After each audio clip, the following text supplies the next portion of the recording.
Well, hey, Scrooge. Hey, man, what's up? How's it going? It's really bad Why? because I found out I got another kid. You thought you had another kid? I said I thought I found out I had another kid. You thought you found out that you had another kid? Yeah, I definitely have another one. How do you just find out? I got a letter in the mail. What? Yeah, it was scribbled in like crayon, and it was postmarked from like Canton, Missouri. This is that one time you slept with that ape. I don't know what you're talking about. That ape that was in this movie that You we're should be talking talking about today. that lady. Well, not about a lady. I'm talking about the actual animal. I'm talking about a woman here. Oh, I thought you were into like Wow, bestiality or whatever. This is why you're just not invited to any of my Christmas parties. Well, you know what? Oh, wait, what the hell's going on at your Christmas parties? You're the one talking about bestiality. I'm just All right, talking about my all life. Right. Well, if we're gonna talk about bestiality, let's talk about today's flick, and it is Ape. Ape. Ape. Literally just ape. That's and it. The best way it is spelled is actually star A star P star E another star after that. Is that like the real thing? Because when we watched it on YouTube, I thought it was just a Nope. YouTube thing. Nope. It's literally that is how the movie was introduced and how it was marketed. It was just like that. Just Ape. Ape. Wow. Okay. Well, I guess we'll. Oh my god. Did you just hit your hand? You just tried to kill me. Yeah. All right. Well, That's let's start the show.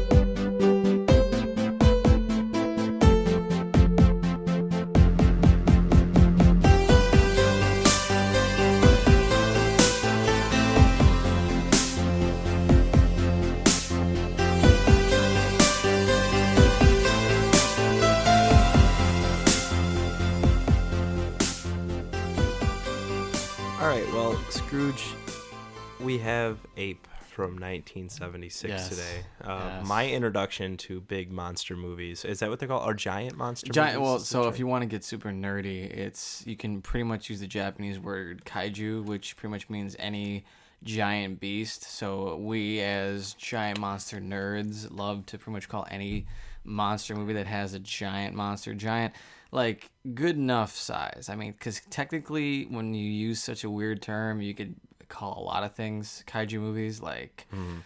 Like Jurassic Park could be kind of kaiju because, like I said, translated means usually strange beast. So it doesn't always, So it could be So like, it's like- any monster. It can be, but usually when you say kaiju, we're talking about giant, running away from cities burning, monsters, just totally screwing cities right in the ass. That is Lots a of giant people monster. running. Lots of like people in this running, flick. dubbing, screaming, murder, Wow. destruction. All of my favorite things as a human being. Well, I felt like were embarrassed that this was the first monster movie that you could show me. Well, because you didn't make it clear because I didn't realize we were popping your giant monster cherry on this because this entire time I assumed you being such a connoisseur of bad movies that you would have seen a giant monster movie. Because, as much as I love them, a lot of them are garbage. They're trash, and they're fun to watch because how trashy they are. Yeah. So I'd imagine you would have seen one, but because No, you're such an never. uncultured swine, being a redheaded ginger, I understand that's why you didn't see it. And to all the gingers out there, I do mean it. I'm not apologizing for that, so keep that in mind. Like you told me, the risks of what you say. Your Right, third yeah. rule Absolutely. that you told me. The third rule. Yeah. It's If- out there and Come get me. If the leprechauns want to come at me, give me I'm some a- Lucky I'm a Charms. Bring go them for on it. your ass, dude. Seriously. Take me down. I But- am asking you.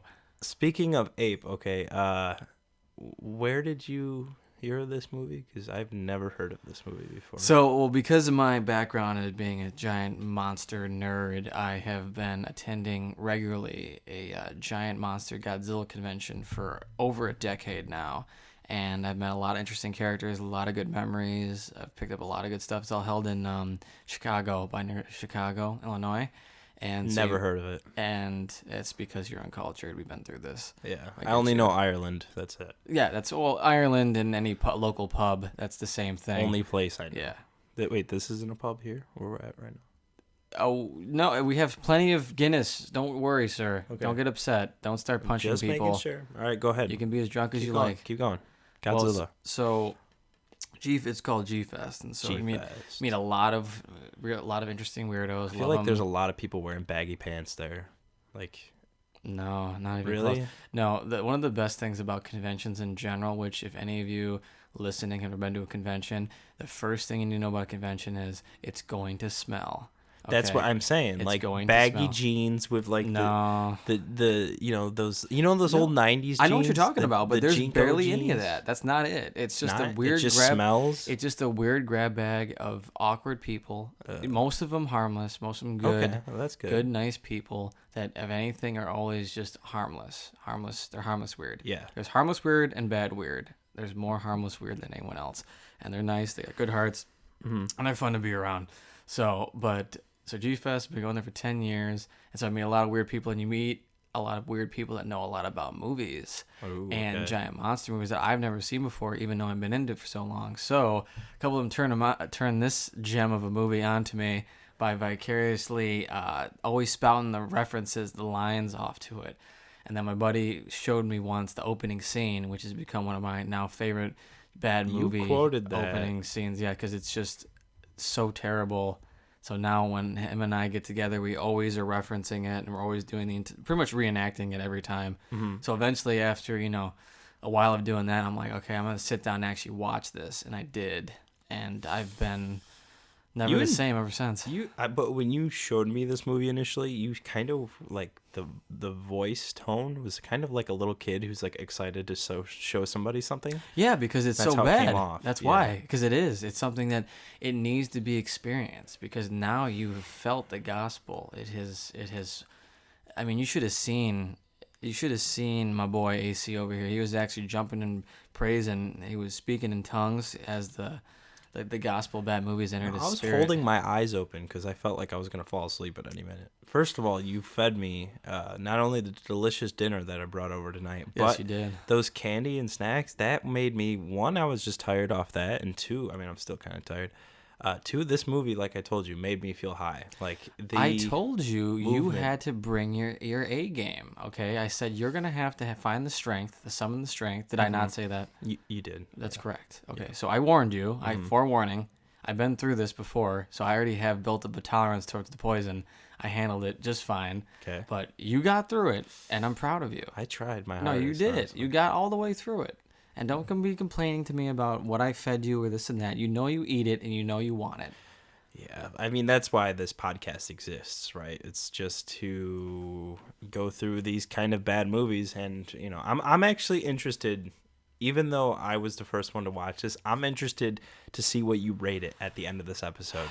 Because part of me feels like you're a little kid where you're like really excited to show something someone because you're showing someone something that you just love so much, even though it's bad. But at the same time, I feel like you I can't speak today. Legitimate. I genuinely think that this movie is like a good bad movie, and I don't know. Let's just go through it. All right, let's start it out. 1976. Okay, they're Yes. remaking King Kong. No, pretty much what it is like I said, they were trying to capture at the time. You've got the American King Kong movie coming out with Jeff Bridges and the screen debut of Jessica Lange, which really wasn't that good of a movie. When I was younger, I watched it. saw and it I when I was enjoyed it, younger, when yeah. I was a kid. But then as I watched it, I'm older. Like, this is boring. I remember I watched garbage. it. I was a little perv because like I Jessica remember Lange's you could hot. see her tits in that, right? Yeah, Yep. she's And there was a hottie. PG movie, and I could see tits in it. My man, PG back then meant literally anything. It's the Wild West. It was the Wild West. Like, the rating system of old movies was crazy because for the longest time, PG meant you could just show titties, anything goes for a lot of it. I mean, you could see more in a PG movie than you could see in an R-rated movie. Yep. There's some 80s films. Have you ever heard of there's an 80s film?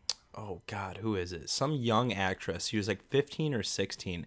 It's a weird like forest movie where it's like her. I'll have to find you the name. It's really creepy though. And it's basically like her and a guy who's like 10 years older than her, and they're just like making out, and she's like naked in it, and it's like she's like way too young to be in the movie. Never heard of this. Demi Moore, I think. Demi Moore. She was, yeah, it was Demi Moore, but it was one of her first movies. I'd have to look it up because I don't exactly remember. You're not mistaking her with Jennifer Connelly, are you? No, Because she was like 15 when she made what was it, Labyrinth with David Bowie. The Labyrinth. Yes, I Remember do. Goblin Yeah. King, that whole Yeah, thing. She was like yeah. 15 when she made that. Yeah, but this is a little bit younger, and I'm looking at her filmography right now, and I'm struggling to find it. But pretty much, I'll get back to you on what it is. But it's essentially that same atmosphere of like, it's rated PG, yet there's like big titties Well, everywhere. first I want to warn you, you should be taking a little bit more care than typing in 15-year-old Demi Moore on your laptop. Oh We've had no. discussions about this, AC. Well, I'm trying my best. Don't make me clear search history again. We've been through this. There was also another movie called Blame It on Rio, where On Rio. where like her she plays a daughter, and like her dad's friend like falls in love with her or something, and she's like 17 or 18. I don't know. 80s movies are What really have you been weird. looking up lately, man? Calm it down. 80s movies are really Quarantine weird, got you jumpy. and that I think is where my pervness came from. Was King Kong 1976, which I haven't seen in forever, but I thought it was a decent movie when I was a kid. I didn't Watch think it it was. again. Watch. I'm gonna have to watch it again. Watch it again because it's not that good. Jessica Lange is hot, and Jeff Bridges, I always like Jeff Bridges, but it's bad. So coming off of that, they thought that so-called quote capitalizing on that was a good idea. So Yeah. a North American and Korean production got together and put some money towards their own version of the King Kong story, which has nothing to do with King Kong. Of course, wink, Nothing. wink, nudge, nudge. Nothing to do with Nothing. King Kong, even though they mentioned On it the like books. 3 times in the movie. Yeah. On the books or whatever, but they're going to make their own giant ape story, and it's going to be great. It's going to be grand. Well, I was surprised this movie was written and directed by a guy born in Massachusetts, who I'm assuming is all bred American. I don't think this man lived in South Korea Most for a likely. long time. I don't think this was like a army brat thing where when he was born in Massachusetts, then his father stationed him in South Korea. He loves South Korea. What?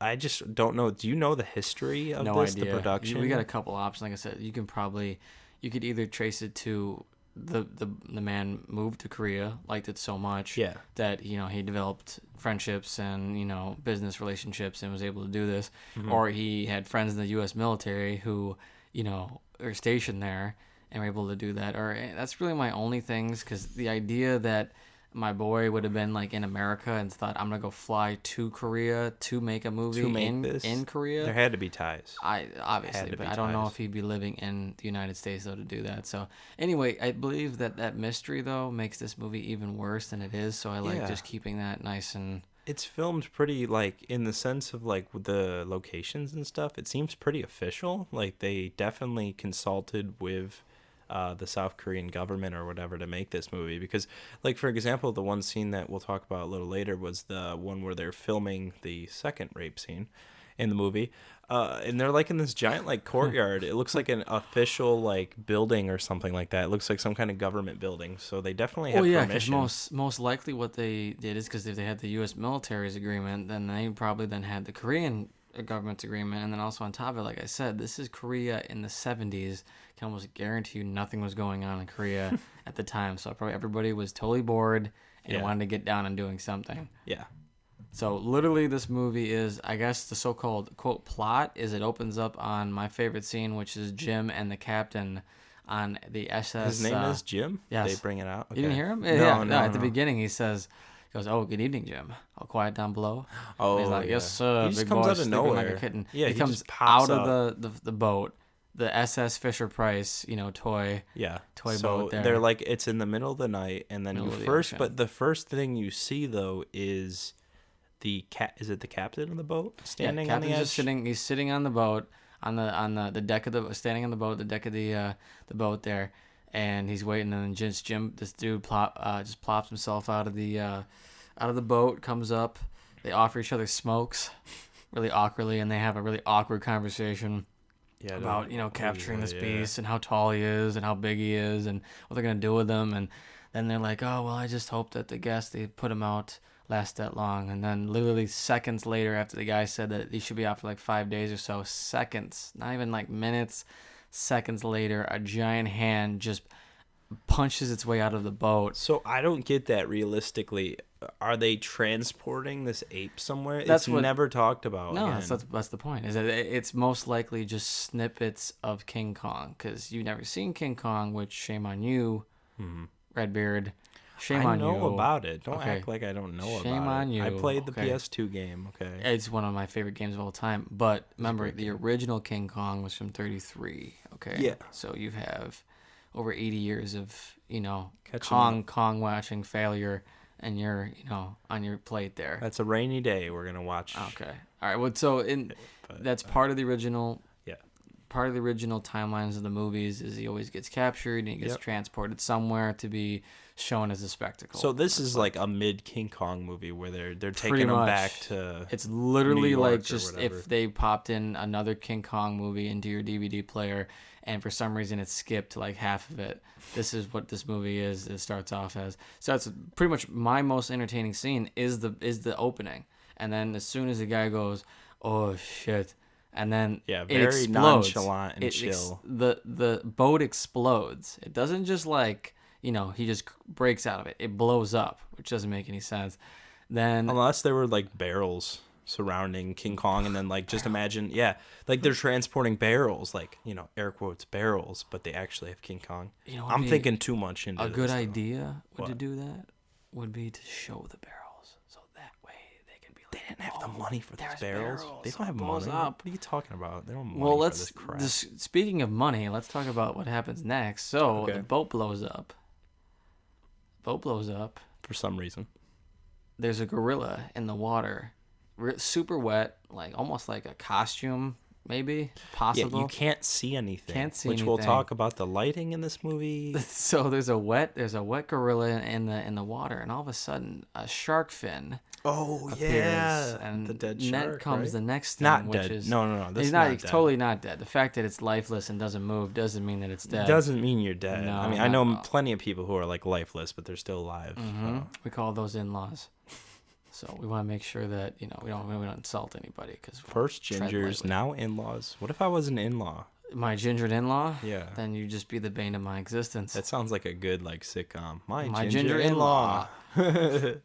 My ginger in-law. Dude, that'd be perfect. But okay, So not dead shark. not dead shark. Not dead. Fights with the not dead Not at shark, all. and he brings him back to life just Okay. to. Well, sorry, no, because he wasn't dead to begin with. No. No, definitely not. He kills the shark by So was ripping the it in half. shark like a zombie then? I guess. Because zombies are technically dead and alive at the same time. What kind of like the director of the movie. Yeah. So Dead inside. dead but inside, but still moving. on the outside. Moving still, parts, Still yeah. moving. Yeah. Everything's still going. So So shark gets. I don't its remember. jaw Oh ripped. yeah, it goes to like land then after. Kind right? of, yes. It instead of menacingly comes to the shore and destroys the city, it kind of just stumbles around and falls around a city like a drunken stepfather coming home looking to beat his kids. You have a lot of experience with that. Or, No, why would you say that? I don't know. I feel like a troubled past. Hold to on. make that's- fun of that's- gingers. That's really. Why would you say something like this on air, man? Troubled past. That's I mean, crazy. You talk so much about my ginger past. I mean, Yeah. maybe you had a ginger stepdad that was an in-law. An in-law who. I don't know. Who knows? See, Who this knows is what's why- going around this house? This is I don't why know. you're a podcast host and not a detective, AC. That hurts. It's okay. It's okay. You know what I'm else here for you. hurts? What's This that? movie. Yeah, I can Okay. tell. My boy was. I was waiting for him to tap out, and he pretty much. I think he tapped out within 10 minutes because I was just done. we go dude. from I was we done. go from him fighting the darkness of a city for You about 10 can't minutes. see because the lighting in this movie is when it's dark, we want the light, right? But Yes. then during the day, the normal under the sun shots, they add light. Why didn't they add light Which here? we go crashing into the next scene, which is the human story of this, which Yes. is about some dude named Blonde McJackie, McJackoff. He's coming. He's a Who he's does he a look journalist. like? He looks kind of like Shaggy from Scooby Doo. He looks like a Happy Meal toy that you get all the pieces and it combines into a bigger toy, but the toy is every 70s AS action blonde hair dude Action star. action star He TV looked like show. he could have been in like a shitty Jackie Chan movie or something, like a white guy karate, but more in like something. He definitely looks like he fits in because John is it John Saxon in Enter the Dragon? Oh, look at you. Yeah, you know how he's in that movie Yeah. kind of. He kind of looks like he's out of place as well, but Oh yeah, he's not. That's a whole other discussion. But he wasn't a martial artist. yeah, That was but just then because they like wanted a name. Chuck Norris the same way. It just Yeah. looks. out of place, but they both like if this movie he started kicking ass, I could believe it. He looks like a dude who would kick ass in like, you know, a foreign movie. Well, yeah, but this movie isn't foreign, which I keep forgetting. This movie was remember, made. he was kicking ass in that turtleneck and jean outfit he was wearing the entire movie. So he's a journalist, I guess, and he's coming to go visit his actress girlfriend who's filming, Rape Movie Central or whatever it's called, because It's like bondage, it's kind of. never explained what the movie is, what's going on. It's like a snuff film, honestly. Except for that every scene they're filming has to do with rape, and we're not joking. Yeah. Each time the director is like, this was one of my favorite parts of the movie when I first watched it with one of my buddies, and I was like, what? What did he just say? They're filming a scene, and he starts going into it, and he's like, cut. He's like, Randy, you gotta be a little more gentle. Guy's like, gentle? This is a damn rape scene. Yeah, he's getting pissed. The actor is pissed, dude. The actor is angry that he can't rape this girl on camera like the way he's supposed to as an actor. In theater school, they teach proper raping, and the thing is that he was not allowed to do what he was not taught. there that day. Right, exactly. He's taking a day off. So, but each scene of this movie that's being filmed is her running away or her trying to get not raped, and this is in different parts of the movie. Yeah. So that's just, again, another, who cares about any of that? So you've got that going on. Then we have our favorite U.S. military advisor, which is Colonel Phone Line, who... He is on the phone the whole movie. Holy crap, dude. Every time you see this man, he's got a phone next to him. Oh, AC was losing his mind because every time he was on the scene, he was always on the phone. It was in this makeshift... The director was feeding him lines through the phone. It probably was. Probably absolutely was. Because, hey, if it worked for Marlon Brando, it worked for this guy. Oh, yeah. The fact that most likely, I hope him. so, is that guy was actually part of the military consultants they had in this film. And they just threw him in it. And he was like, whatever, sure. He just get me on the phone and just feed me all what I'm supposed to say. He didn't act like he wanted to be in this movie, though. He was very... Would you though? I mean, for that paycheck, though, that was Of probably like $4 and $300 maybe, and like lifetime supply of McDonald's. Probably most of the money had to go into you're in the middle of South Korea. You got to kind of figure out a place to stay and a place to live. Maybe these actors went broke right after this. I don't know. Well, their souls did. I didn't really look into the cast list. Do you know anything about any of these actors? I know one of them is the director of the movie, that Dino guy. Which is funny because the remake, I think, is directed by a guy named Dean or Dino or something like that. Maybe it was a homage. Which guy's supposed to be Dean? Dino, I don't know. Dino? So the guy who directed is Paul Letter. Is there any picture of him? No picture, okay. Of course not, because you're the director of APE. One of his only films that I can see that he made. He produced a lot of stuff, and he directed a lot of stuff that nobody really knows about. But... what I was saying, and it's funny, when you produce and direct over 24 movies, have a fucking picture on your IMDb profile. There's no way that you go throughout this whole time, making all these films and nothing. Probably the fact that he had 4 acting roles, maybe that made sense. I mean, there was not one picture of him. But, I mean, is the guy dead? Let's see. Yeah, he died. He died on the same year I was born. Right. So maybe I'm the reincarnation. He's already had enough disrespect to his life than having his picture added to an IMDb page full of just awful movies. So might as well let the guy, rest in eternity in peace. Yeah, it's. So what happened? Keep going. I don't even want to finish this, dude. Just keep going. What's going on? There's journalist Bobby McGinney there and his Let's girlfriend. find a name for him. We'll call him Jean Jacket. He loves that Jean Jacket. Okay. So Jean Jacket. He loves. He's got blonde number 1. Stock blonde. We'll call her Marilyn. Stock blonde. Her name's Marilyn. Because I know why I thought of that, because Marilyn Monroe. They're like, ooh, a blonde girl, Marilyn Monroe. All right, so stock blonde. Stock blonde. Or we'll just call her Blondie.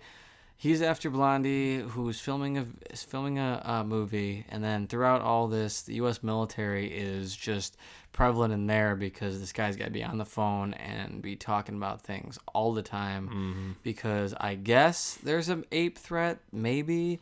It goes back and forth the entire movie talking about whether there's an ape threat, whether there is. He denies it. He's like, these gosh darn villagers keep climbing up and they're like, I see this, I see that, all these stupid hooligans. Give me another phone call. I want to talk on the phone again.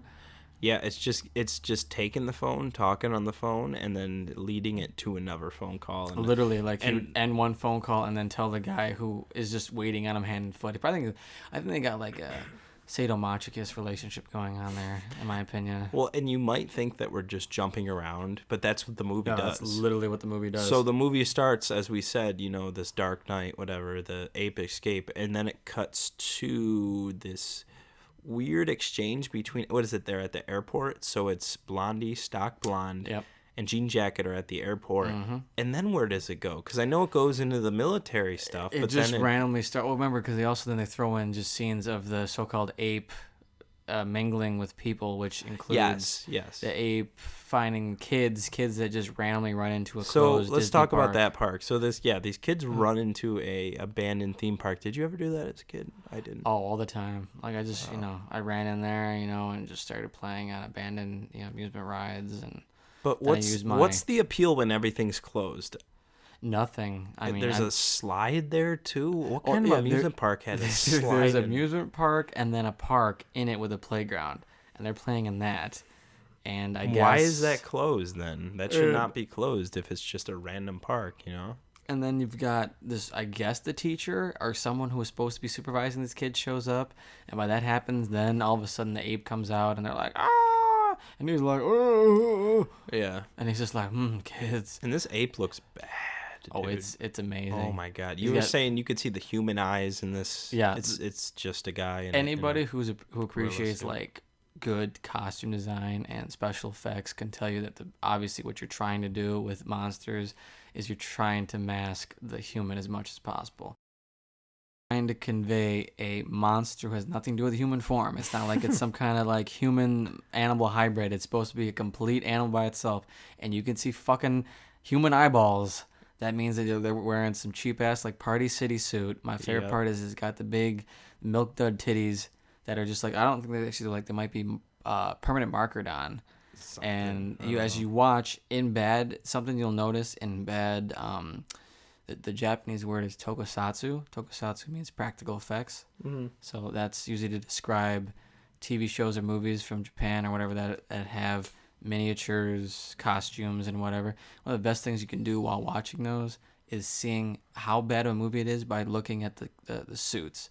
If you can tell the suits are falling apart, that's how shitty the movie is. Mm-hmm. And in this, if you just carefully look apart, the thing's falling apart. Probably took him an hour to film all his roles, like all his parts within the movie, because they're so random and they make no sense in the context of each scene, especially the last scene, which we will definitely talk about.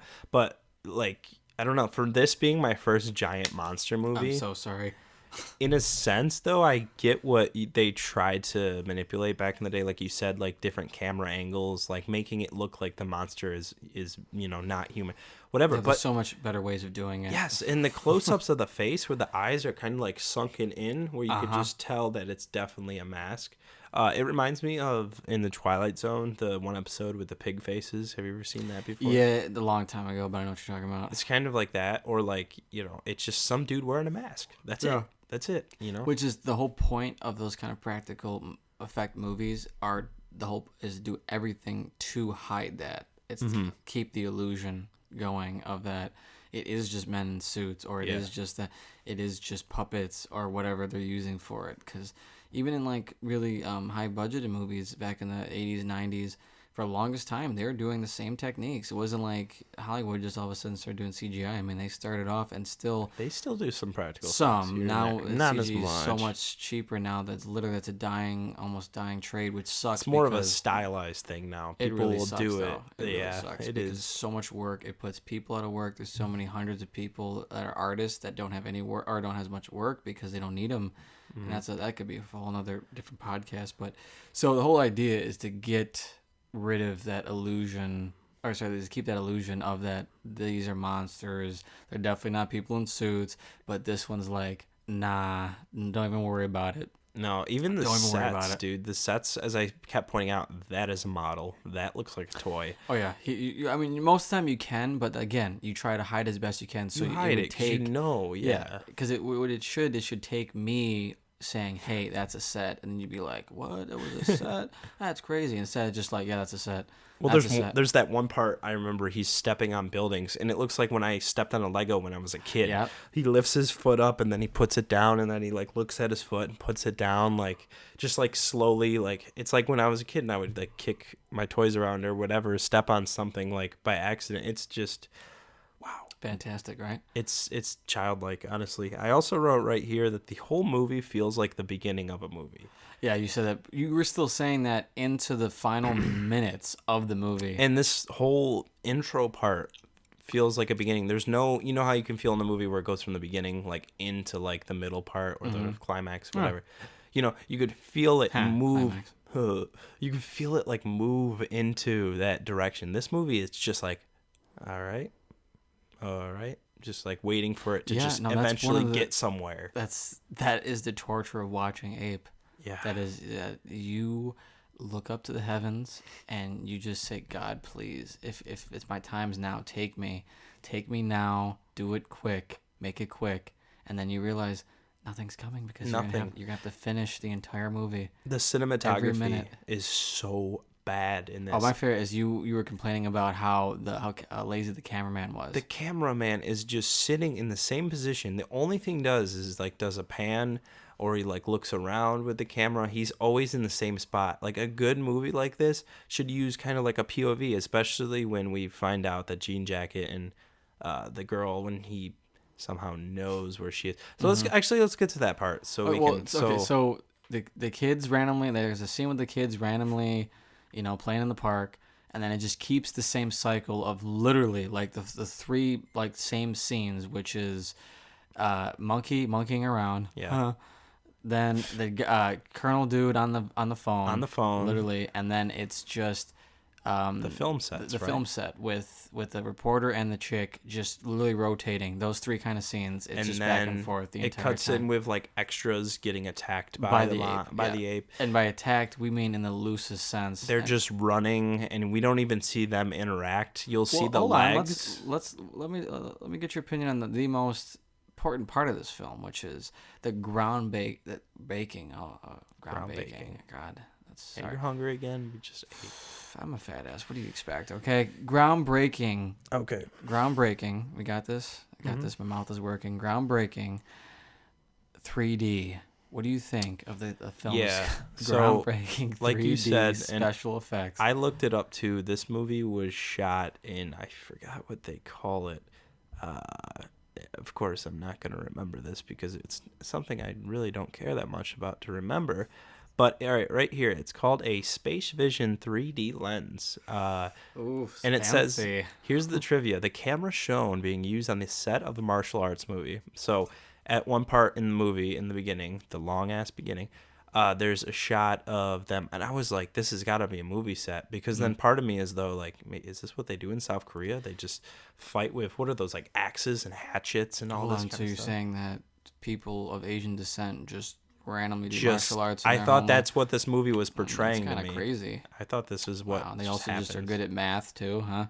I'm not being racist. That's crazy. This is what I'm saying. I'm saying this film is trying to like force a racist thought into my head. Anyways. No, that is what they do exactly. That's what I thought. Yeah. And then I realized that's why I wanted to always be a martial artist is because I could just randomly take off my shirt and start fighting people.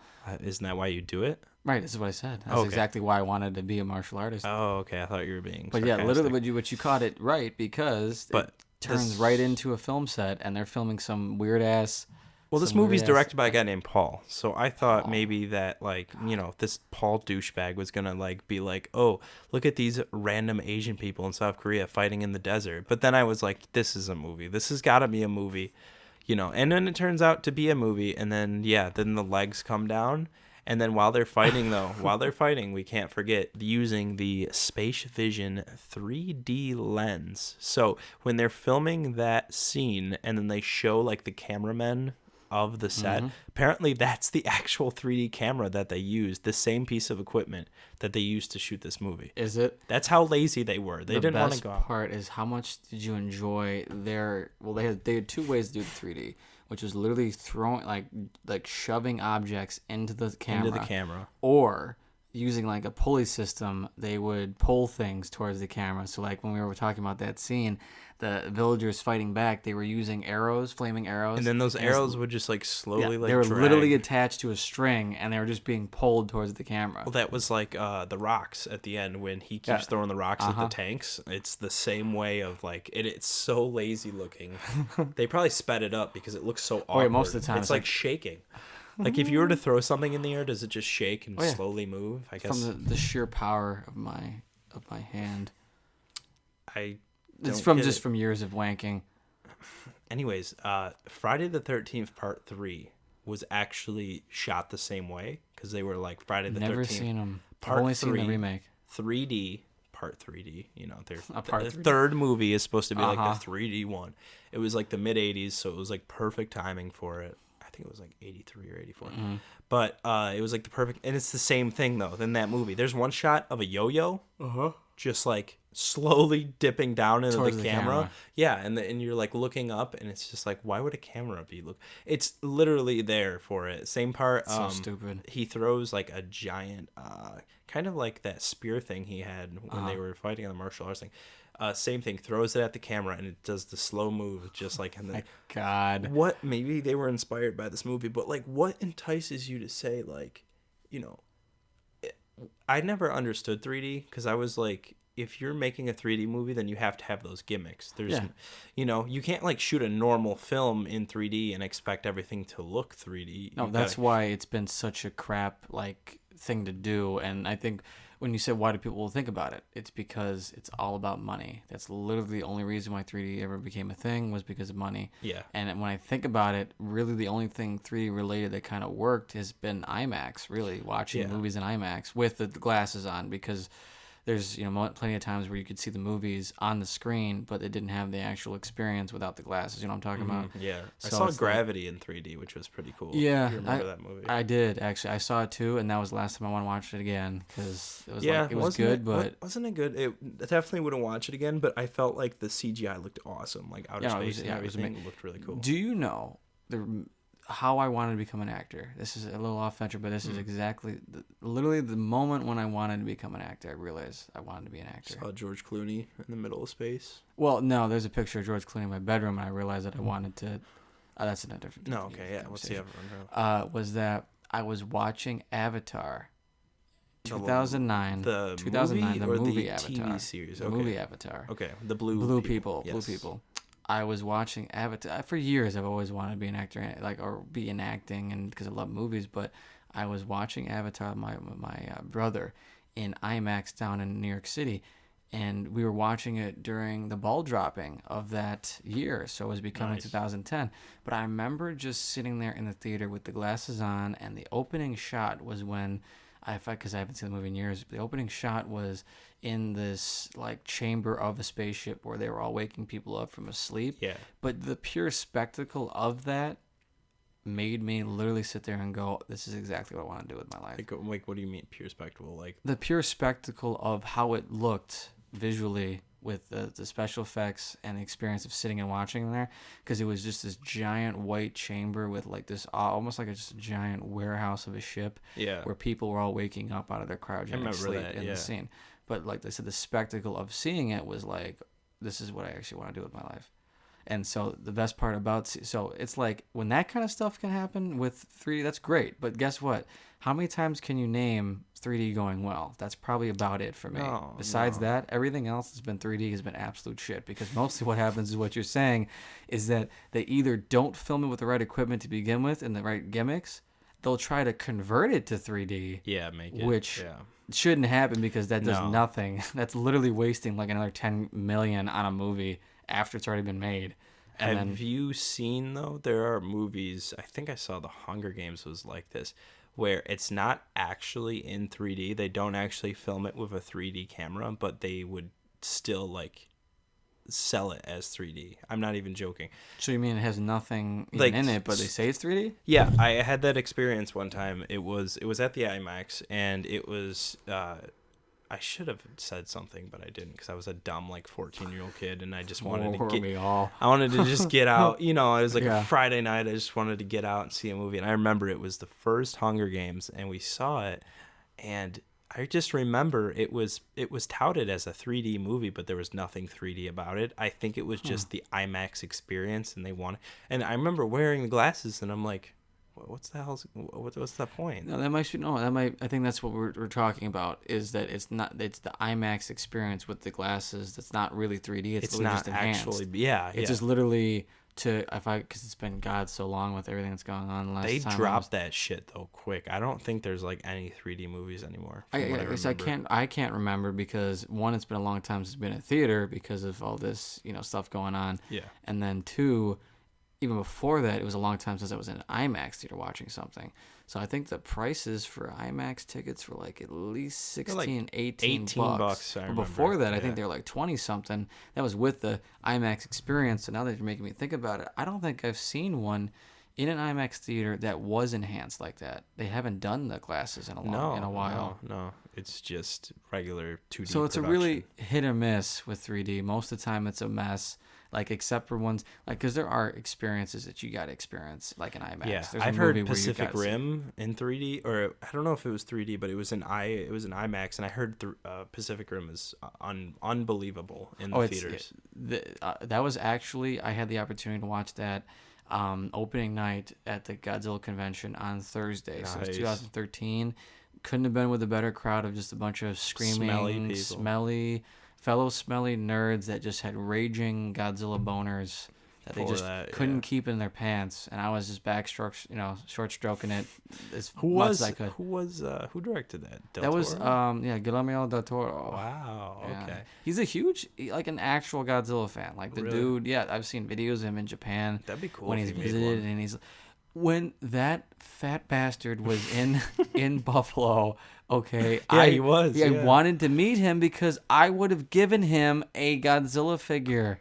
Okay, I have an entire Weren't you room on that full of set, or no? You didn't get it. Did you go? No, well, it was a combination of one. I realized that if I wanted to be in that week of filming, I wanted to cut my hair. They said that. I found out that was a lie because there was people with ponytails who just hid their hair under their clothing. Well, they were probably looking for certain people with short hair or something. But it was for extras. But that was things that it was for extras, and they said that there were people that ended up being in it that had long hair. They just hid their hair under their shirts and hats and stuff. What was that movie called? I actually don't know because he's filming it. It's with Bradley Cooper. Nightmare Alley, I think it is. Yeah, that might be it. Yeah, I'm just looking at the IMDb. But I had the opportunity, wanted to meet him, didn't get a chance. But the funny, I guess when you think about it, it's even more funny is that literally he was here for that week, and then that was when the shit hit the fan and things started going down the drain. And so that was mid-March? Yeah, maybe. And it literally just stopped. Like everything since then has stopped movie-wise. So it's probably even weirder. It says they're filming, but I don't. Yeah, where? That's what I'm saying. The only places is Buffalo, New York, Toronto, Canada, and Ontario. That's it. Any local news around us? People talk about filming. They're not talking about until at least July or August. Yeah. So we'll see how that turns out. But yeah, certain movies you need to see in 3D. So back to it. So this is definitely not a movie. No, that's in 3D. But they were trying to cash in because if you think about it, it's like the 70s. Yeah, and people love King Kong, so you add 3D to that. Like, a 3D King Kong movie. That's like a kid's wet dream. Well, further what we were talking about it's a money grab. It's a money grab. It's a blatant money grab now. But in the 70s and 80s, it was an experiment. Mm-hmm. So there's plenty of room for trying it out, giving people something different. They're already trying to make the cinema experience, better as it is, because you're talking about next year. Or Jaws actually came out in 76. Then, Star Wars is going to come out the next year. So was it 76? I thought it was 75. Yeah, 70. I think it's pretty sure 76, because it just celebrated its most recent anniversary. If you want to look that up, see if I'm looking at it right now. I just wrote 75. I was right. It was 75. You freaking prick. Well, gingers are good for something. Yeah, but it did just celebrate its good lord, 30. No, hold on. That's what happens. You never graduate kindergarten. Holy crap, 45 years ago. From what? Oh, for Jaws? Yeah, it just celebrated its anniversary. Wow. 45 years. That's 45 movie years. Still holds still up. Good. Isn't that crazy? That movie still holds up so well, but then a year later, Ape comes out, and it's... And then life has been the same ever since. Holy crap. But so yeah, you got the 70s and 80s. It's like an experiment phase of like doing different things. So I think they were just like, yeah, we're gonna cash in on APE. We're gonna cash in on 3D. It's that gonna was work. the way to do it. And guess what? It didn't, because it's horrible. That's what I'm saying. It's a horrible. That's movie. the way to do it on paper. But then they realized, no. So it's literally the same cycle of 3 scenes, pretty much wash, rinse, spin. Yep. For most of the movie. Until she gets captured. Yeah. So once again, they're filming a rape scene. The first rape scene. Second rape scene, actually. Yeah. When she gets captured. Yeah. Second. Oh yeah. Okay. Yeah, the first one's in that like weird jail like or something. Dungeon jail. And then the second one, it's same costumes, different day filming. So it's not like they're filming the same day. It's like in the movie. You can tell they're filming a different day. So this is, again, a different rape scene. Mm-hmm. Why? They're outside, like I said. It looks kind of official. Like but there's only one camera. One camera within the movie. Yes, there's you one pointed camera this filming out. them. The scene I guess they're filming is the girl running away. She's like running downstairs and turning. And she's running like a linebacker or whatever. I'm not a football guy. Whatever. She's running like back, that, running back across a football field, 40 yards down. Like all the way down. 5 super miles far, away. like different directions. Runs across a bridge at one point. And they're acting like they've been filming this entire thing. Yeah, like that's just how it's supposed to go. But that's not how a camera works. If, like I said, the cameraman followed them while they were running and made it look real, it's called a dolly. You can do it. I get it. I got it now from your joke. The reason why they didn't have another camera within the movie is because they were just following what the camera person was doing for the real movie.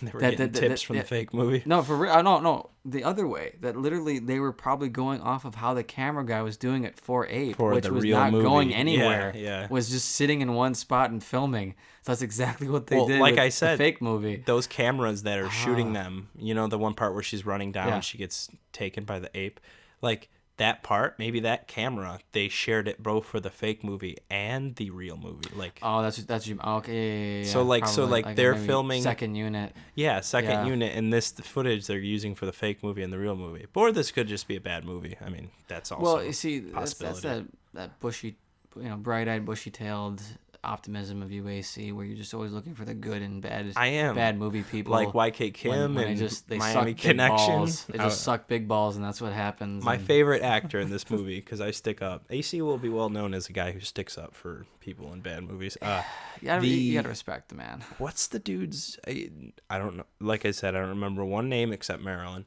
and Jim, of course. Yes, Jim, which my boy. My but buddy and I actually dressed up as them and did the entire skit at one of the Godzilla conventions. Really?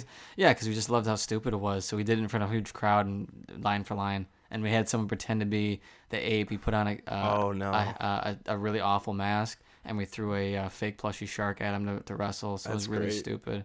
But the one dude, the jean jacket, like his best friend, he's like some kind of general or something. Oh, you mean the Korean guy? Yeah, he's just some kind of general. I love that dude. I think he's the only one taking the movie really seriously for some reason. Yeah, you know why? Because if they didn't, they probably would dishonor their family and they'd have to kill them.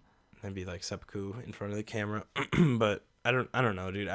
No, it's just, and if you're like you want to be serious, it's because most Asian people take a lot of pride and respect in whatever they do, no matter how. Meaning, like literally, you could read stories about Asian people doing porn, and they take it seriously. Yeah, because it's a job, and it's something. They're hard workers, like really hard workers. Like even if you work at a factory, I feel like there's still, here it's like factory job. It's like, oh, it's whatever. Yeah, it's just different culture. Yeah, it's literally a different culture. So you love that guy. That's your homeboy. Absolutely love that dude. I think his energy in the movie is great. It's unmatched. He to me just.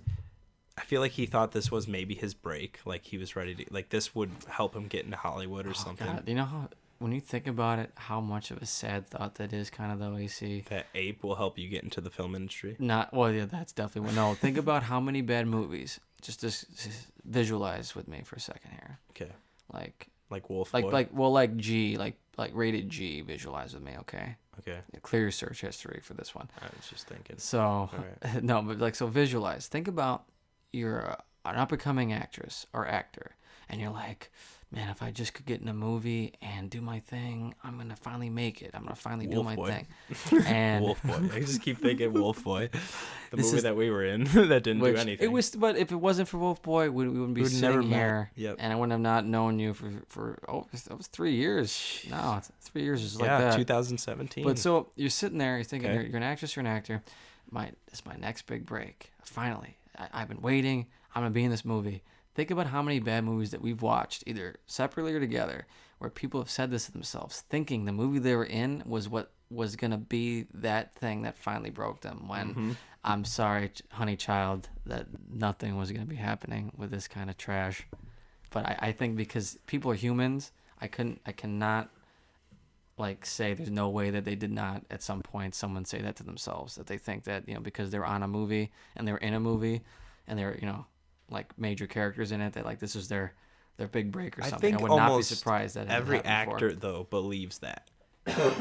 They believe that they're going to, like, no matter what the movie is, because they know that there's always been that that story of like rags to riches, where it's like, I'm gonna move up and I'm gonna eventually get to where like for an example, like Leonardo DiCaprio started off on like some sitcoms and just small roles and here and there. I feel Most like of them, yeah. in the back of your head you always think you're gonna progress from there and go up, but then there's actors and actresses like in these movies that we friggin' talk about who go nowhere and do nothing, and it's kind of a sad reality. A lot of them, I'm gonna assume, probably become like drug addicts and alcoholics, because it's just embarrassing to like give all your time to something that just doesn't do anything. Hey, kind of like what we did with Wolf Boy. No, I'm just messing. Yeah, he says that, but he's No, sweating really, right now because he hasn't had his bourbon today. I'm repressed about, like, I mean, just that It's whole okay. experience. We're talking to a therapist about it. Let's talk about that experience. Like, definitely, let's make an episode talking about us on that, That'd be a good idea. because we were putting like 8 or 9 hour days there. Yeah, it was an entire week. Oh, it was For like at least nothing. 4 days. Yeah, For nothing. And but that's part of it. I literally was doing the Quiet Place 2 extra work with my car broken, and so I was stuck there. Yes. And I slept in it. But I say that with no like, oh, look at me. When I was literally, I didn't care. It was the point of doing it. Like, that it was fun, and that's exactly what I want to do. So it's like, it sucks when you actually think about how many people, like, because that's what filmmaking really is about. When you start learning more about it, is it's people's time, their love, their years, money, whatever's into it. And not every movie is successful. Yeah. So you don't know that side of things. There's such a risk too, because you're not having a discussion with a director about like his lifelong dreams he's had since he's a boy about being a director, only to grow up and become the director of APE, and that's what you're known for. It's like, that would be a big punch in the balls. It would be. And I never understood kids who wanted to be directors, because directing is such a like big job. First of all, you're under like all the stress. So if the movie goes bad, you're the first one to automatically blame, right? Second of all, I personally think the director does like the least work out of all of the people, to be honest, because he usually, like when we were at Wolf Boy, he just kind of showed up to set, was smoking a cig, was just like whatever, like he was just very like passive. It might have just been him. I'm not saying every director's like this. Well, but think about what you just said. You just said think about it. If the director had to do every single thing, they probably want to shoot themselves. Yeah. And the ones that you learn about who are overworked, there are the ones who are doing directors everything. that do that, though, like independent filmmakers. Yeah, they'll do and stuff. everything. That's I think part of the reason why you saw a director like that is because he could have been just lazy, or it's to the point where literally they have it set up so they do what their job is supposed to be, is supposed to direct, when everybody else is taking care of everything else. You've got you've got your second hands, you got your assistant directors, you got all these people doing the stuff for you, because if you had to do every single thing, you'd probably go and kill yourself, from how much work you had to do. It's pretty crazy when you think about it. We'll talk about that another time. Let's get on back to APE. Well, it kind of all comes together, because I never understood why, when people make bad movies like this, how they don't like, because they have to review all this stuff. Like, it doesn't like they just film it and then never look at it again. Yeah. How people can literally look at this stuff and go, yeah, that looks good. Yeah. Like, that's right. I thought about, like, with this movie, like, when we were talking about how, like, the scenes are so random, things feel like they're thrown in. A lot of the time, I feel like they just had a bunch of B-roll, and they were like, "Well, we need to make this movie long, even though it's an hour and 20 minutes." Yeah. They wanted to fill time, so they're like, "Okay, let's throw it in." I feel like at the end of the shoot, they were like, "Wait, we don't have enough." Like, that's another thing you're gonna learn about giant monster movies. One of my favorite things is called stock footage. You know what stock footage is? Yeah, we saw that in this movie Right. too. So stock footage could be anything from literally footage they have of. It's one of my favorite parts of the Godzilla movies because literally what you're talking about is what happens. They're like, yeah, we gotta make another Godzilla movie. God, we're just so tired of this. I don't really feel like doing this, but okay, we'll just throw some suits together, film some stuff, and like we don't have enough time. Okay, we're just gonna start throwing in stock footage of military, either scenes from the previous movies or actual just military, and then just stock footage to fill out the time. And you got a nice taste of that in this one. That was this one because there was parts where I'm like, was this in the script? No, this probably was Most not likely. in the script. I don't even know if there was a script for this. No, it felt very improv and like loosey-goosey, like whatever just the actor was feeling, bring it to the table. That one dude on that phone, that man has been on a phone before in his life. He's been on a phone, at least a couple. He's been around the phone lines a couple times in his life. So I read that the girl in this movie, Marilyn, actually went on to lead a pretty decently successful career. Like Really? she was in some... Where, in America? Yeah, like she did some dramas. I think it said like Girl Interrupted and some other... Girl Interrupted. That was the Angelina 90s. Jolie, Yeah, she did just a bunch. I'm guessing because she was probably a mom around that time that she eventually was just like, taking just whatever. those mom roles or whatever. But yeah, this was her second movie actually. But the other people I haven't really looked into too much because one, none of them have pictures. And when you don't have a picture on IMDb, it usually means that you're not really that successful.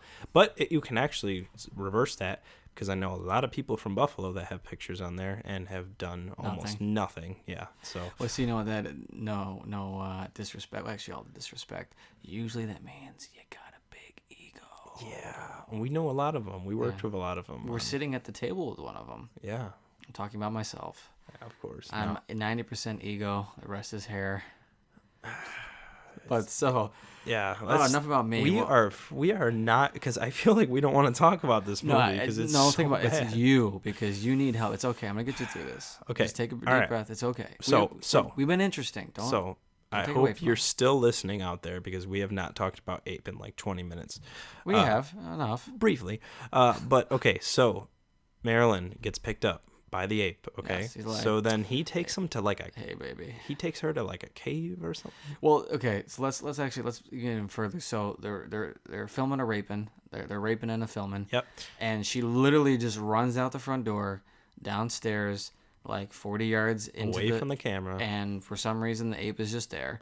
And his creepy Michael Jackson looking mechanical hand comes out and grabs her. And I say Michael Jackson because if you look at it, whatever mechanical hand they're using is beat the hell, so it's missing most of the fur, so it has like alopecia or something as it's grabbing her. It grabs her and I guess takes her to a cave, and it takes like the director like 3 years to find out that she's gone.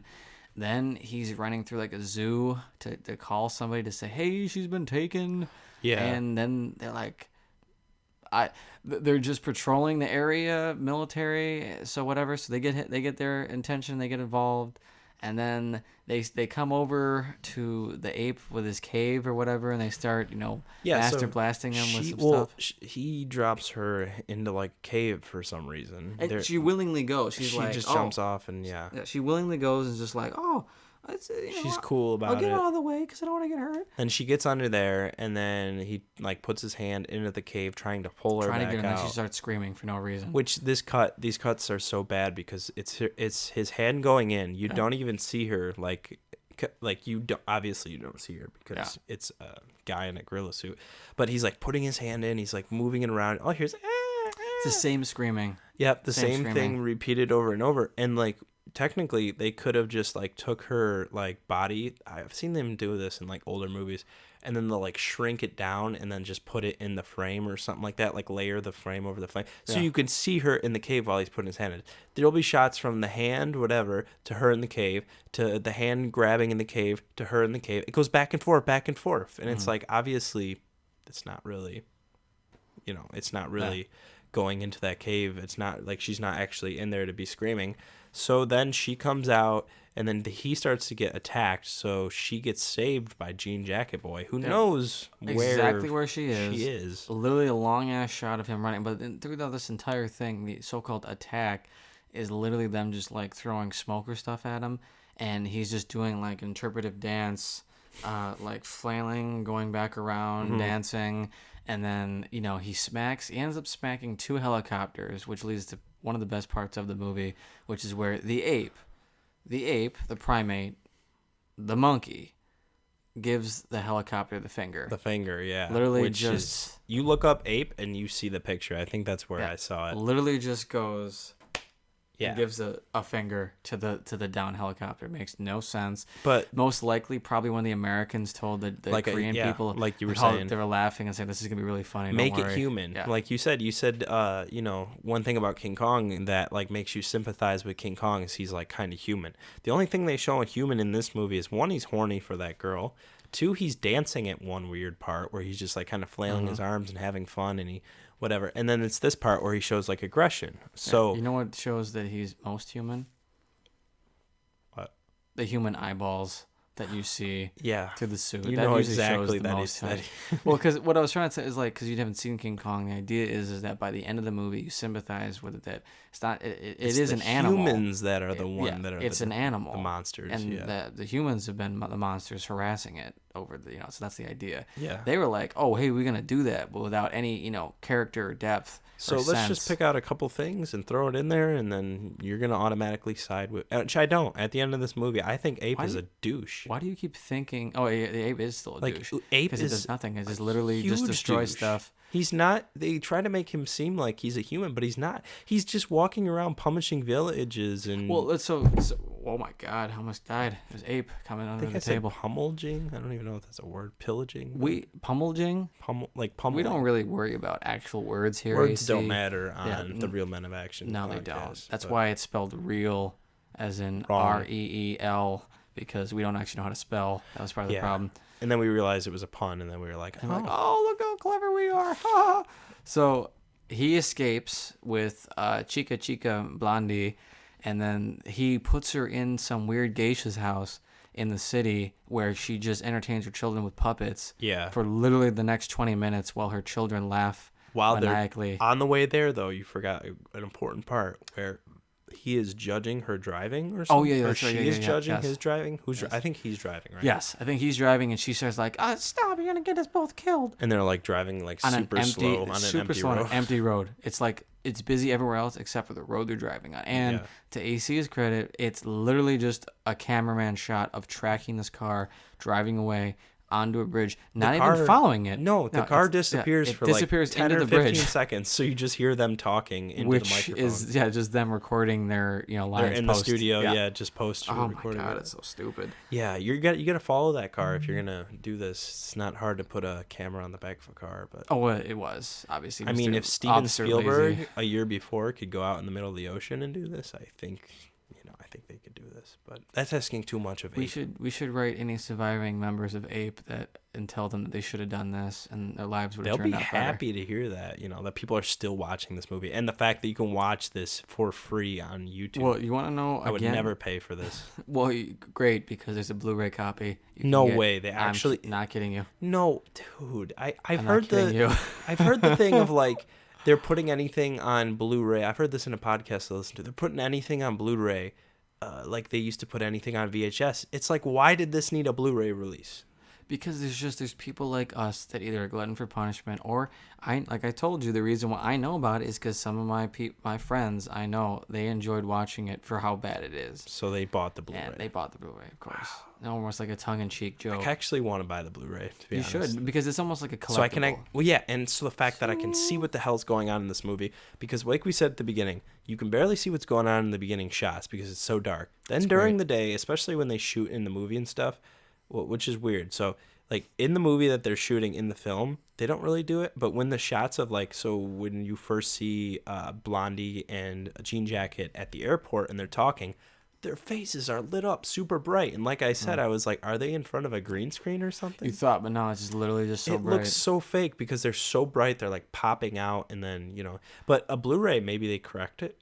Well, possibly. the best thing is the poster art. The poster art is him like fighting a gigantic sea serpent. Yeah, and it's saw a that. crazy like nothing that happens in the movie looks way more interesting because it's artwork, so they can do whatever they want with it. Yeah. But so he takes Blondie. Yeah, it's a he takes right Blond- here. Oh, It's you a got it? shark and a snake, which there is a part with a snake. So Yeah. Do you want to tell the audience about that? So there's a really weird part with a snake where he's like going up to a tree and you see it looks like a boa constrictor or something like wrapping around a tree. He pulls it off and he throws it. That's it. And there's no There's explanation no for the size explanation. difference. The snake Like, doesn't snake make doesn't sense. come back. I thought the snake would come back at the final battle or something Nope. like that and then kill him. Nothing. So, Jean Jacket takes Blondie to this geisha's house for safety in the city, and she entertains her children for like the next 20 minutes with a puppet show that creeps AC out because she doesn't stop. Hold on And one sec. what do you got? Before this puppet show that makes me laugh, I'm looking at the poster right here and it says Sea Ape. Defy the jaws of a giant shark, destroy a teeming city, demolish an ocean liner, and vanquish monster reptile. Okay. It has Jaws in capital letters that looks just like the Jaws covers. That's why they put it in here. Yeah. That's 1 year before, Jaws literally capturing on all of that. just capitalize. trying to make that money. And if you also look at for some reason, it shows like a boat. It literally looks like the Lusitania or the Titanic or whatever you want to call it. Literally looks like a giant ocean liner, like going right into the water or whatever. The boat that they show in this movie is like a pontoon fishing boat. How the hell did they even house this thing in there? That's the 36 point. Is like feet tall. this literally it. You know what? You ever had those episodes where you go to watch something and you realize that you've accidentally picked something else with a similar title? Yeah. That's literally what this movie banks on, and then hoping that people would have just assumed that it was something that had to do with something better. Yeah. And would watch it. That's the point of putting all that stuff into it. Well, that reminds me of like, have you heard of The Asylum?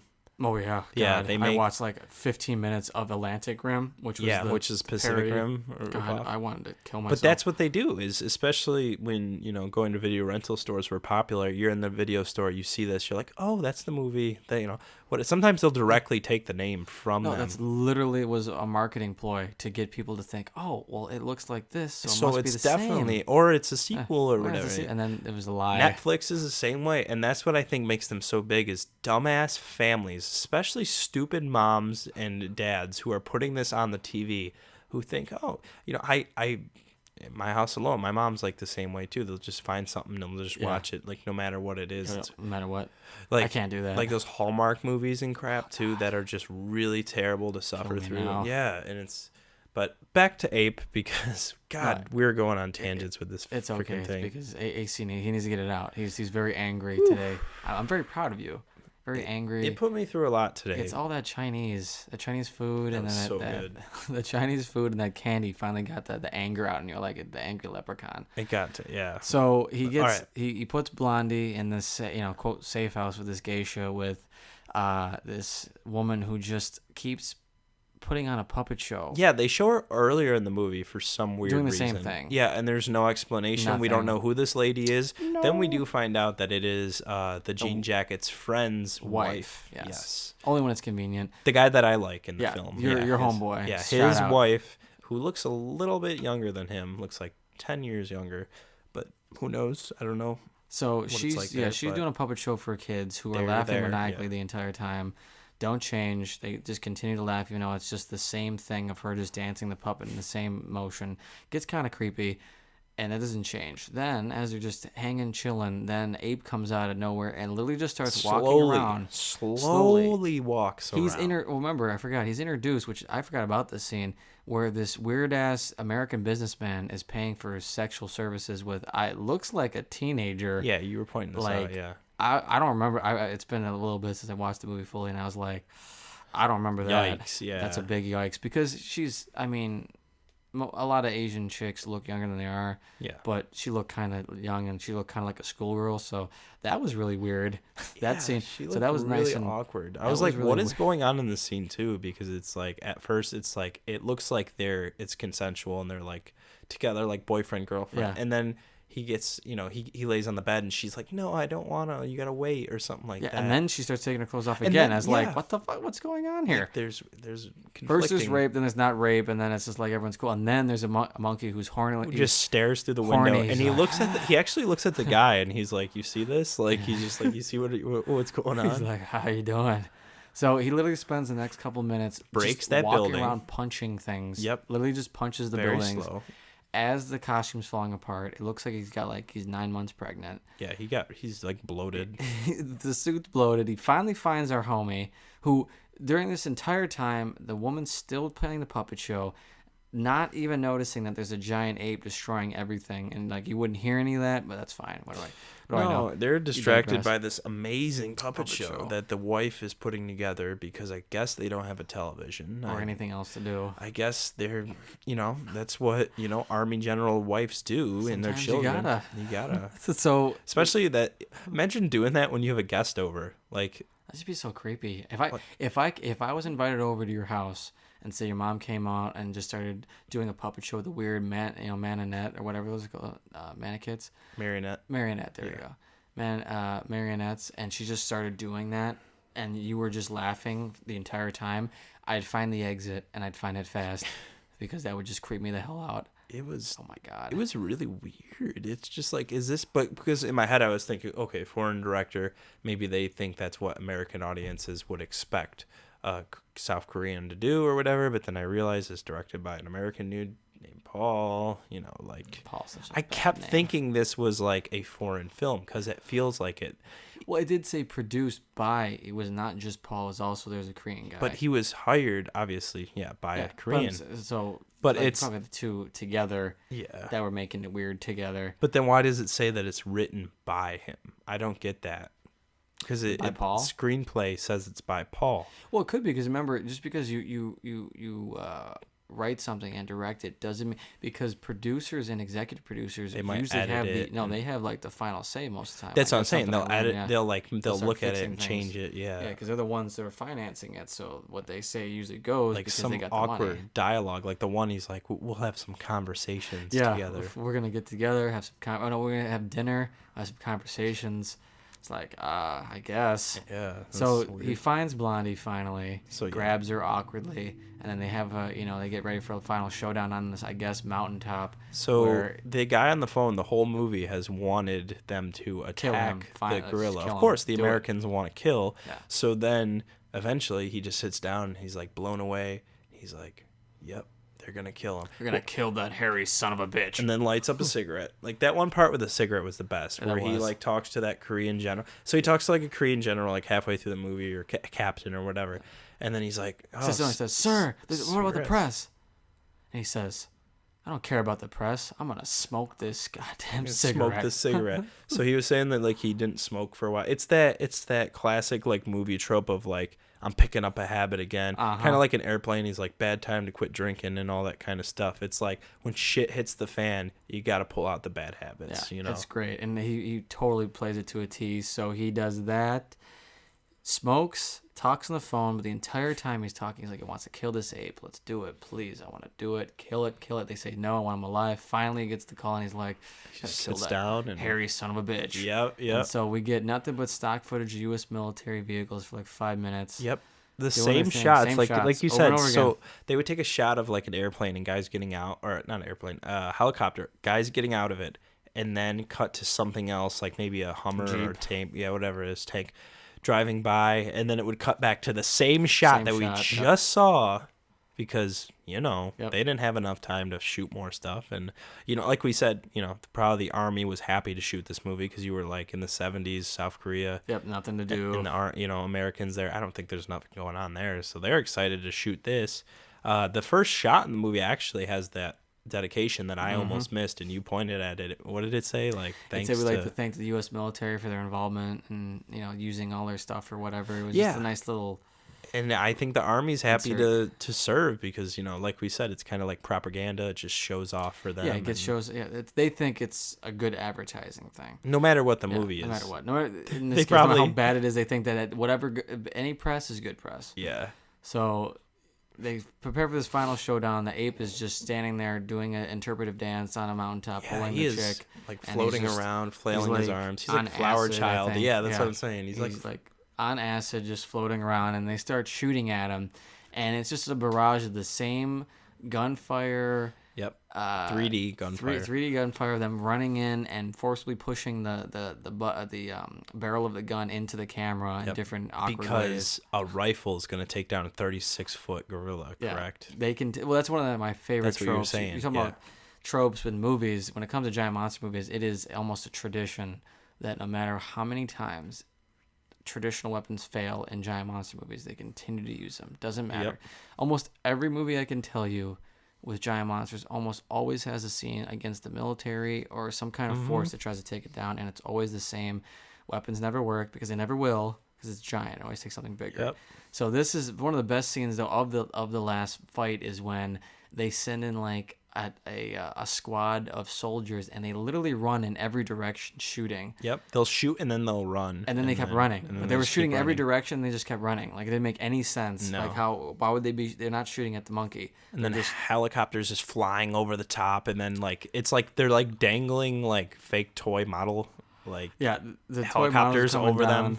He eventually just puts her down because whatever reason, and then Jean Jacket shows up, grabs her, takes her to safety. Then the next couple scenes is him flailing around, throwing rocks, going up on like a mountain. The same shot. Like I said, that was pretty impressive to me. I don't know much about giant monster movies, and I know if I watch other giant monster movies, I would probably laugh at what this was. But Yes, you I would. love that shot. It was like guarantee him you. up in the mountain throwing rocks down at the soldiers and stuff like that. I thought that was like really well shot because I was thinking in my head, he's supposed to be taller. He's supposed to be like bigger and all this kind of stuff. How the hell did they shoot that? Because the mountain looks big by itself. Though in reality, that probably was like a 10-foot like fake mountain, and then he just. I can't help but laugh because, like I said, once you do see some real See an stuff, actual you're gonna one. be like, yeah, that was really stupid. Scrooge. Well- I'm gonna be like, yes, I know. Let me just point out something real quick. You were saying about how there's tropes in these monster movies where they'll just, you'll have like the military or whoever. Just reminds me of like in Frankenstein when like the villagers, with the pitchforks and everything.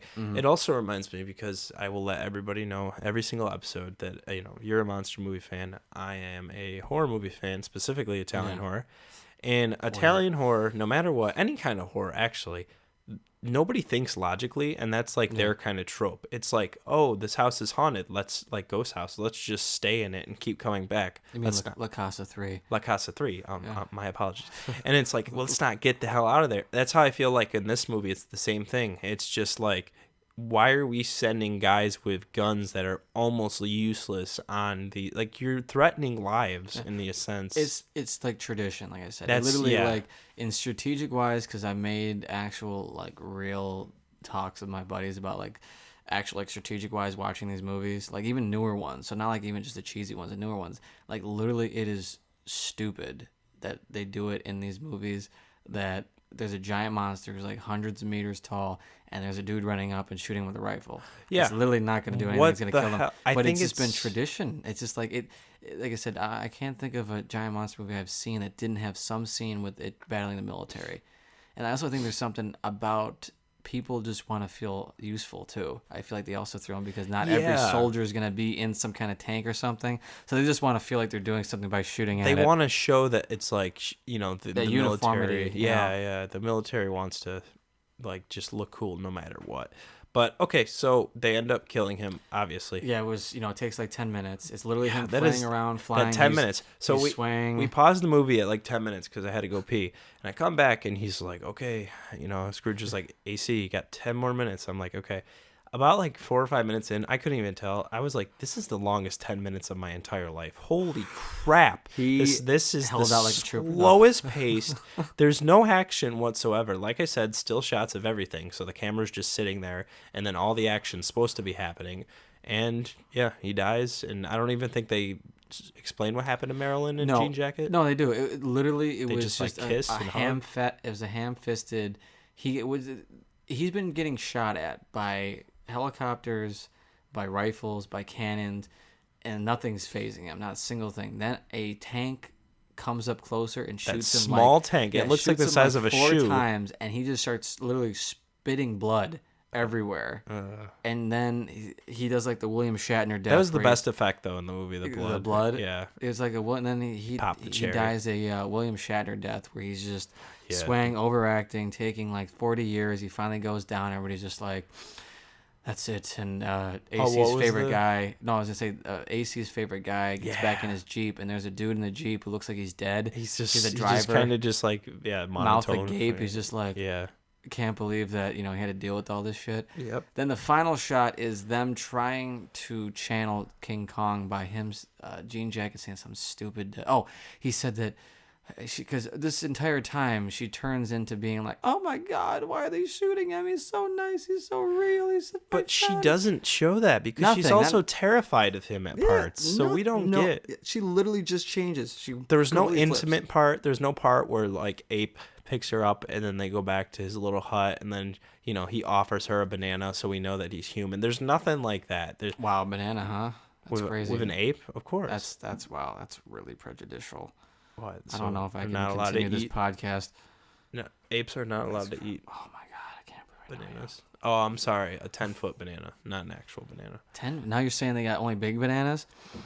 Wow. That's crazy, man. Can we just finish this movie? I need to I get know, out of here. you- This is ridiculous. Okay. Oh, well, no, there's nothing to say. In the real King Kong, that is one of the main Themes. main themes is the realizing that he's just an animal and he's more than just a killing machine, and he just wants to be loved and to live his life. And those are the moments in the most versions of King Kong where he has those bonding moments with whatever girl in the movie, the story he picks up. This completely is nothing in her, No. nothing but trash. So then he's been crying for like a couple minutes, acting like he shouldn't be killed. And it's finally, they're holding each other in a very, romance novel-esque pose. And he's like, I guess our world was just too big. No, he was just too big for our small world. Yeah. And I was like, oh my God, I forgot that. That was so stupid. But it was like, no, this world wasn't that small in the sense that he was just like walking around for the first half of the movie, like in between the mountains, and like it was just And like he was it's also nothing. killing people and destroying stuff. Yeah, for no reason. Yeah, so don't act like he's a good guy when all he's been doing is I can't even use that word right. Pillaging and pummeling villages. Pillaging and pummeling. Been watching too many Vietnam documentaries. So. Have you? But yeah, wow. This movie was okay. Let's actually just get to the rating because I don't even know. I'll where start to with you because I feel like I want to make sure I give you enough time to rant. So all right. remember, we have 1 straight bad, unwatchable. 2 the lowest, yeah. the lowest of the low. Yeah. Straight bad, unwatchable. 2 meh, in the middle. Kind of didn't hate it, didn't love it. 3 enjoyable or watchable. Or 4 so bad it's good, or you just want to watch it again and again because of just off the bat alone. All right, What would you say on the bad to the bone? I was gonna go like a man, but the more I think about it, it's definitely straight bad. Unwatchable. Unwatchable in the fact that like I wanted this movie to be over, so I kept telling myself throughout the movie like, this is gonna be over soon. Don't worry. It's like getting a root canal or like getting like a cavity or surgery. You just like don't worry, you'll eventually get to the end. But I'm sorry, that's exactly how I felt this entire movie. I felt that it was not watchable. Like there's some movies like ones we've talked about, like Samurai Cop, where they're not watchable in like. Oh, sorry about that. Oh, he's crying. I'm crying over He's here. crying because he loves apes so much. No. Okay. It's okay. There's movies like Samurai Need some Cop. tissues? Okay. It's okay. Hold on, let me breathe. Okay. Breathe. There's movies like Samurai Cop where they're not watchable. Need a minute. No, I got this. It's coming straight from the dome, okay? Oh God, that was funny. There's movies like Samurai Cop where you watch it and you're like, okay, to modern audiences who love good movies, this is unwatchable. Okay. Yeah, straight. But to somebody like us, we love it, and we breathe that kind of shit. This to me is unwatchable for both an audience that is looking for a good movie and also people that are looking for a bad movie. I don't even think this is like a good bad movie. Like personally, I think this movie was so poorly conceived and so poorly made that it there's some parts, like you said, when he flips off, and other parts I feel like they weren't taking this as seriously as they were. Maybe they got some money from the South Korean government, and he's like, you know what, let's just rip off something that's super generic and whatever. And but yeah, so I'd go with number one. I'd go with the lowest of the low rating, straight bad / unwatchable. How about you? So I'm gonna surprise you because Are you gonna cry too? do you need a tissue? I'm good. I'm good. Is everything okay? I'll survive. Okay. Don't worry, we can cuddle later. All right.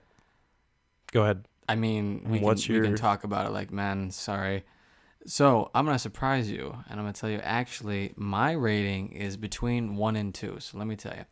It's not something... I remember watching this fully, and I was sitting there and I was going, this movie really sucks. It's really bad. So the main reason why I like it, and I mentioned it, is because, one, you have to see it for yourself. It's one of those bad movies you have to see for yourself. But it's because I love the opening scene so much, because that really, if the entire movie stayed like that for the entire movie, then it'd be funny. Like, actually really so bad it's good. It was. But that's it. It tried to have a story. It literally the beginning is really what I look for in bad movies, which is bad line delivery, bad acting, everything, bad acting. But then that's it. As soon as that the boat blows up, then it literally just goes into super ass boring territory. Yeah. And then it does have some other funny, bits to me of the multiple rape scenes, the locals and all the reactions and that kind of stuff. Yeah. But it really is unwatchable, because the last time I watched it fully before you and I was like, this is really bad. Yeah. I don't know if I can ever sit through this again, but guess what? Here I am. I sat through it again. and this is probably going to be the last time for a while, because the only thing I'm going to be watching for this is the opening scene, because I know that by heart and I love it, and I'll still quote it. You might as well. If you're going to watch this movie, just check out the beginning scene. And honestly, but when I was thinking about this rating, I was thinking like, okay, the lowest of the low, I also think about rewatchability. Can I watch this movie multiple times? If I can, it's going to be higher up on the scale. If I can't, it's going to be lower. This movie is so slow. Yeah, one and done for AC. I personally love slow movies. That's what makes a horror movie good. That's what makes any kind of suspense, or even like action movies and all that, like that slow feeling. Old Bruce Lee movies were like that, where the pacing was a little slow and all this kind of stuff. It gives you room to breathe. This movie gives you too much room to breathe, where you're just like bored and you're exhausted after a while. And literally, it's funny. Did you feel like you're falling asleep? I told you, okay, I was trying to lift up my eyes. I was doing my best, and I remember I slowly started doing the closing eyes, doing the 40-year-old dad on the couch. I was starting to go down. Golf, I was like, no, I have to make sure I finish it. Yeah, dude, this is rough. I'm proud of you, though. Why did you? Proud of you. You were excited. Stop it. I was, but I honestly expected this movie to be a little better than, obviously this is a bad movie podcast. Yes, so it is. So it's going to be a bad movie. It has to be bad movies. But keep in mind, you were the one who went and made me watch La Casa 3 last week, okay? So it was just as much as bad on the same scale. So this is payback. Yeah. This is the revenge story. This is Real Men of Action Part 2. Wow. The Revenger, Well, awesome. There's not much more to say to this, and I don't want these people to listen to us talk a little bit more about this, because this movie is painful, and we talked around the same time in the movie, so if you want to check it out, it's on YouTube. Please do. APE 1976, if you look it up. Color, it says, for some reason. It's about the same time. I think it's an hour and like 24 minutes or something like that. Make it a game to see who can last the longest watching it. Yeah. Really, like, introduce this maybe to like your mom, or like somebody that to like your mom. I don't think they want to be into elderly abuse, AC. No, I mean, like, show this to your family members that are like if you're bored one day, or your dad or something like that, just throw it on. You want to kill your dad? Okay, all right. Let's. I'm done talking about this movie. I need to go take an Ambien and pass out. So okay, but all right. Well, we'll figure out what's going to go on next week. I'm going to get a tissue because I'm still crying throughout this whole thing. And all right, well, I'm AC. And I'm Scrooge. And we are the real men of action.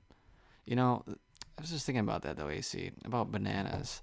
You know, I love bananas because they're my favorite shape, you know, because they're big and they're long and that color. I've always really enjoyed that big phallic size of banana.